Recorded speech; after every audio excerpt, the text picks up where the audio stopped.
Salutations, everybody. It is Matty here today. Oh, dear. Oh, God. We need to talk about PlayStation because if the rumors are true, we're heading down a really dark path compared to the PlayStation 4 generation, which is one of the most god-tier generations in video game history, if you were to ask me.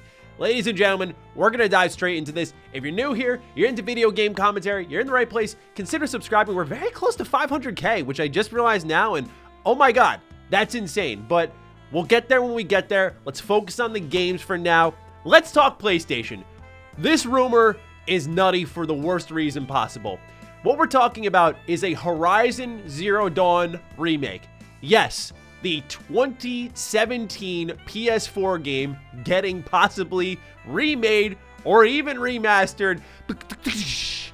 Okay, we have a lot to say. I want to go over the original story, which comes from MP first and was then corroborated by Video Games Chronicles. Once we have all of the storytelling out of the way, Maddie's gonna let loose, so get comfortable. Here we go. While we just got a remake for The Last of Us, it looks like PlayStation may not be done quite yet with remakes, as a source close to the situation who wishes to not be named has revealed to us that a Horizon Zero Dawn remake is in the works for PS5. If you thought The Last of Us Part 1 divided players up on whether a game needed a remake or not, prepare yourselves, as it has been revealed to us that PlayStation is now remaking or remastering, the details are unclear yet, Horizon Zero Dawn, a game that is only 5 years old and had its sequel released earlier this year. Our source didn't elaborate whether or not this was a built-from-the-ground-up style remake, which is what they're referring to with The Last of Us Part 1. However, we were told that the remake features an improved lighting system, such as ambient occlusion and such, overall textures, and better animation with new character models to match those found in the sequel, Horizon Forbidden West. Outside of that, we were told there is a big focus on bringing accessibility options that the sequel introduced. Different graphic modes will also be available, though that is a given since most PS5 games have a performance quality and uncapped performance to take advantage of variable refresh rate. For gameplay changes themselves, there are subtle improvements. Sound familiar? Mostly those being the quality of life improvements the sequel brought. It wasn't confirmed whether or not we will see flyable mounts or a glider, though we suppose that's unlikely given to their story-related importance in this sequel. It is to our understanding that the Horizon Zero Dawn remake and remaster will bring it closer to Forbidden West, with improved textures, draw distance, character models, to even new and improved animations and much more. Whether it's on the scale of The Last of Us Part 1 remake, it is not known at this time. Furthermore, as it turns out, the Zero Dawn remake remaster isn't the only Horizon-related project that is in the works, as we also learned from our sources, info collaborated with our original source, that a team presumed to be Guerrilla Games at PlayStation are currently developing a Horizon online multiplayer game for both the PS5 and PC. Two sources have verified that the project is indeed real, with the third giving some brief details that it may feature a form of co-op. Customization is said to be set around the different tribes established in the Horizon franchise. However, we have not been able to verify either that, nor the details on whether or not the online would feature any sort of co-op or PvP. I have less to say about the multiplayer stuff because Ghost of Tsushima won my trust. Ghost of Tsushima's multiplayer felt like the least necessary thing to ever exist, but when I played it, it was awesome. So they proved me wrong on that, if you will, and I'm totally open to seeing what Horizon has to offer, especially because that has been a rumor for a while, that before we actually got Forbidden West, the rumor was the next Horizon would have co-op, and I imagine that turned into its own game. So this idea has been on the manufacturing line for a while now. What we need to talk about, of course, is the hot topic that captured the industry yesterday on Sunday and has been all I've seen folks talking about since, which is the Horizon Zero Dawn remake remaster, and more importantly, what this means for the future of PlayStation, because with The Last of Us, you may have been able to, as I saw with a lot of reviewers, turn a blind eye to it, a lot of hand-waving and go, you know, if you're new to the series, it's okay, you can just buy in this way, and while there is truth to that, we are defending a terrible business practice. These are the goalposts being moved back actively by people in our industry. We need to fight back against this stuff because it is bad. You thought the $10 upgrades from PlayStation were bad with director's cuts, but it's like, oh, it's whatever. Now it's been moved forward again. Stop defending this shit. Okay, let's actually move into what's wrong with this. First and foremost, what I'm seeing here from PlayStation is heavily heavily reminiscent of what I see in Ubisoft. That may seem really bold, but hear me out on the format I'm recognizing. Number one, risk-averse game development.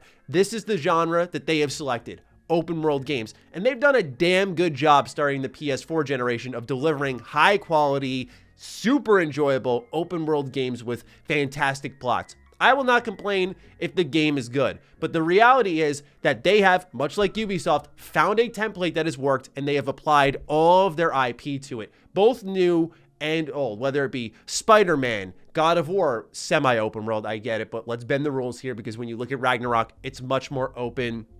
Ghost of Tsushima, the list goes on. They have stepped away entirely from any linear style games, any experimental style games, and have done open world everything. Days Gone, etc., etc. The list goes on. They have become risk averse in the type of genres that they tackle for their platform. Next is, as I said, repeating that cycle with different IP that play slightly different. So you look at Ubisoft, you have Assassin's Creed, open world, checklist, but since you're the assassin, you have a different tool set to approach that open world, albeit the structure of the world is similar. Same thing with Far Cry. The structure is very similar, but this time you've got guns and explosives and vehicles, so you can tackle it a little bit differently. But all in all, you can feel the same hands had crafted this world as they did with the other franchises, and soon the lines begin to blur. Now, this is no disrespect to some of my favorite PlayStation games, but let's call it as it is. Ghost of Tsushima is phenomenal, but it is in a lot of ways a checklist open world. The difference here, however, samurai combat and some moral choices throughout the story. Spider-Man, probably my favorite PlayStation exclusive, but again, we gotta call it as it is. A checklist open world. However, here, you can web swing, you can customize your suit. So it's the same foundation piece, and new parts are being built upon it each time. I don't know if that's problematic necessarily, given that PlayStation has hit home runs consistently, but the reality is PlayStation, with moves like this, remaking, remastering, whatever you want to call it, these somewhat newer games, if you will, that certainly haven't entered the retro space, that's for sure. That is a risk-averse move. The style of game development they're doing is risk-averse. That's because game development is becoming much more expensive. Hundreds of millions of dollars are being poured into all of these projects, and when you fail, it is cratering. That's why I'm saying keep your eye out for all those indies.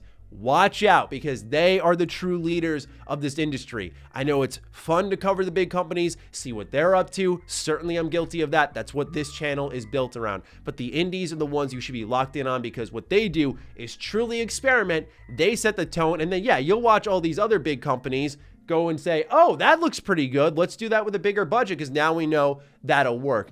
PlayStation used to carve their own path. You'd get games like Bloodborne. Well, again, that's from Software. They helped publish that. You'd get things like Astro. Astro was awesome. You'd get these very much risky style titles, but they were so rewarding to play through. But a couple failures is all it took to scare them off, and some underperformances. Now, I wouldn't categorize this as a failure, but certainly when I saw that The Last of Us Part 2, when they last reported sales, hit 10 million sales, that's a little soft compared to the original, and that's certainly soft compared to something like Spider-Man. They absolutely took a look at that and went, what can we do to improve that? How can we make money? That's where your director's cuts come in. Not that it's a direct response to The Last of Us Part 2, but they're noticing the investments that they are making cannot be justified, so they're becoming more risk averse. That's why you're seeing them also go into live service, right? So live service, these easy remakes, remasters, game development itself isn't easy, but certainly the task here to make The Last of Us Part 1, the task here to remake or remaster, whatever you want to call it, Horizon Zero Dawn, is not as tall of a task as making a brand new IP or taking some risky creative adventure. It's certainly not the same. You can say that whether you're a game developer or not, but what PlayStation is doing is trying to balance things out. That's why they're going into TV, movies. They have a bunch of shows announced. It's all to be risk averse. And because they're doing that, they're taking a lot of egg on the face this generation. They are making great games. I'm looking so forward to God of War Ragnarok, but certainly that game's already catching a smidge of flack. I think people are going to be hard on this game, even though I wasn't too excited about it until I saw the latest State of Play trailer. I think people are going to be tough on it because the scuttlebutt when the first time it was revealed was, well, this looks a lot like God of War from 2018. Yeah. No, duh. It's a sequel, guys. Thanks for the really brilliant take.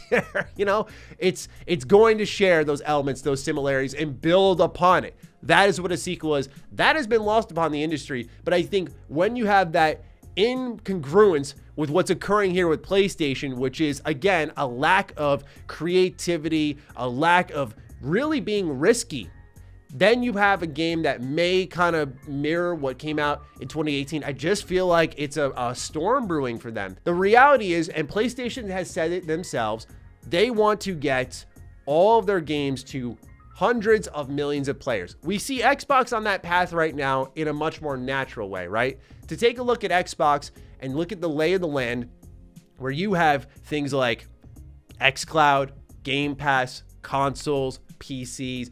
They have the current infrastructure set up where long-term, as Game Pass reaches more devices, as their actual first party grows, as people buy more of their consoles, as people own PCs, and they continue to be flexible with what they offer, they will reach those hundreds of millions of people so long as the IP speak to them. PlayStation right now is caught between a rock and a hard place. The way they set it up, and their fans enforced this, was, well, we do the $70 high quality premium exclusives. And there was truth to that, right? Certainly they were delivering high quality games, but because that was the standard that was set, they would never dare to do day and date over on PS Plus and try to manufacture that into a really aggressive service like Game Pass that says, we want PS Plus on smart TVs. That's why you're seeing PlayStation double dip years down the line with PC releases and charging you full price, why you're seeing things like remakes and remasters, why you're seeing the $10 director cut upgrades. It's because everything PlayStation is doing is to make money, because right now their true goals are unattainable and they need to make a lot of money to make them attainable. And something like a Game Pass xCloud infrastructure, you've seen the testing that Xbox has gone through since 2017. That is a lot of time. You can't just snap your fingers and make that happen. PlayStation is trying to move quickly into a position Xbox has set up. So Xbox is very primed for the future. PlayStation, they're not going anywhere, but they're not. Again, this is why you're seeing this risk-averse style of game development, and it will, without a doubt, damage their brand optically speaking. Otherwise, they're selling well, so why do they care? They're going to continue to make these aggressive business decisions, but I can't sit here and pretend this type of stuff is okay. And I got to hold reviewers accountable. Go watch my reviewing the reviews video. Literally so many people going, hand waving. It's not a big deal. Don't worry about it. It's great for newcomers. Stop. These games should not be charged full price to us, and it's up to people in our positions. I'm not trying to act like we're heroes here, but it's up to people in our positions to push back, because honestly, the brutal truth is a lot of these companies feel like they can ignore the consumers and get away with stuff so long as the number keeps rising. It's up to us to champion their arguments and say, like, this sucks. Don't do this. And say what you will about Xbox. I'm certainly not here trying to fanboy about them. They have their own flaws. Look at this year. They are completely vacant. And if it weren't for Game Pass, it'd be a real dire situation. Say what you will about them, but at least I can, and many others, can take a look at the games that are coming out and say, wow, not a remake or a remaster in sight. There is certainly reboots, Fable, Perfect Dark, so I'm not going to completely defend them, but at least we can look at those and say, those are new teams, different creative visions for sure, and that will be interesting. We're not seeing them just cash grab constantly. Again, Microsoft, Xbox, not perfect. Go watch Define Duke, watch any of my Xbox content. I will be the first to critique them, but when I look at the lay of the land here, Xbox has the leg up despite this being a year where PlayStation should be putting them in the dirt. And that's not even accounting for the dead IP that PlayStation has. Jak and Daxter, Sly Cooper, Bloodborne, SOCOM, Resistance. They're busy complaining about not having shooters and that they can't compete with Call of Duty, but yet they don't want to make their own shooters with IP that are beloved and exist. We have IP that are dead and deserve revitalization, but instead they're going to remake or remaster and waste resources on a Horizon Zero Dawn remake remaster. Are you kidding me? I don't know how you can have all of these wonderful IP waiting to be revived that have fans behind them that are excited. And look, I'm a huge Sly Cooper fan, but even I can understand, okay, maybe that's a commercially unintelligent move. Maybe Sly Cooper has had his time as much as I want him to come back. But something like Bloodborne, PS5 update, or a remake or a remaster of that, that's something people could pay for, just given the fact that people have demanded it for so long, they're willing to pay the price of admission. But when you have a series that just had its latest entry this year, plus a PC release very recently, and the game came out not even 5 years ago, absolutely ridiculous what they're doing here.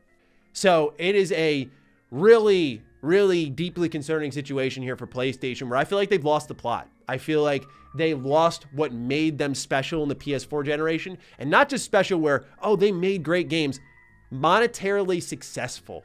People have no problem paying money, PlayStation, for the content you're creating. But you got to be able to eat some costs somewhere. What would be amazing here is if The Last of Us just got a great PS5 update and you didn't try to sell it as part one. What would be great is if Horizon Zero Dawn, they said, we really worked hard on Horizon Forbidden West. We wanted to bring the original experience that gave birth to this excellent series, by the way, the respect it deserves. We wanted to bring it up to snuff with the sequel. Here's a bunch of changes for free. Imagine how good that looks. Because to me, the argument of, well, new players getting experience is so not applicable, because we can continue to move that back, because there will always be someone who didn't experience something, and so therefore the argument should deserve to exist. It does not, because that person, just because they haven't played the game before, because they came in 5 years late, doesn't mean they should be robbed of $70 for an experience that existed that's just got a couple of new bells and whistles. Again, go back to the part 1 remake of The Last of Us. They didn't even add mechanics from Last of Us Part 2. You know, the diving around, and people went, well, they would have had to redesign the levels. That's a remake. That's what they should have done. It's deeply concerning. I'm not trying to overreact here, but I can't wrap my head around why there are people who are willing to defend this. Whether you're a fanboy of Xbox, you're a fanboy of PlayStation, I don't care. This is just for gaming. Make it a better place. Try to stop these standards from being set. It's why I'm big on pushing back against Nintendo too. When they release a game like Mario Strikers, absolutely in my top 3 worst games of the year, they sold a skeleton. And people are like, oh, it's Nintendo. That's fine. No, this type of stuff isn't fine. People wonder why I set up Retro Rebound, why I wanted to make my own game. It's because, like, my God, man, like, we got to restore the faith here. Not that I'm going to be the person who does that, but, like, we got to remind ourselves continuously why video games are special and not get caught up in this modern BS that we continue to see. That's all I got to say, though, about this topic. Certainly one that has me fired up, and I'm curious if you feel the same, or is this, to you, not a big deal? Certainly I would disagree, but you're more than welcome to disagree with me. So let me know what you're thinking down below. I'm looking forward to seeing your thoughts. Other than that, follow me on Twitter, follow me on Instagram. Those links are in the description down below. And a big thank you to all the patrons, all the members who continue to support the hell out of the content here. Stay sexy, stay active. I love you all. Peace.